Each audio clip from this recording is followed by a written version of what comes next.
শাহজাহান যদি মমতাজরে ভালোবাসা একটা তাজমহল বানাইতে পারে, আমি নিতুর জন্য একটা না 100 তাজমহল বানাইতে পারি। আবার 100 তাজমহল ভাইঙ্গা চুইরা কবরও বানাইতে পারি। নিতু আমার আবেগ, নিতুরে না পাইলে আমি পুরা দুনিয়া বরবাদ করে দিতে পারি। আবার নিতুরেও বরবাদ করতে পারি।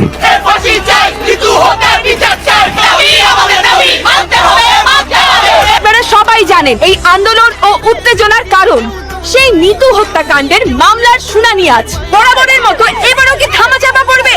এবারেও কি নির্দোষ প্রমাণিত হবে আরিয়ান মির্জা? সে কি আজকেও থাকবে অপরাধিত? উনি কি প্রমাণ করে ছাড়বেন নিজে খুনি ছিলেন নির্দোষ?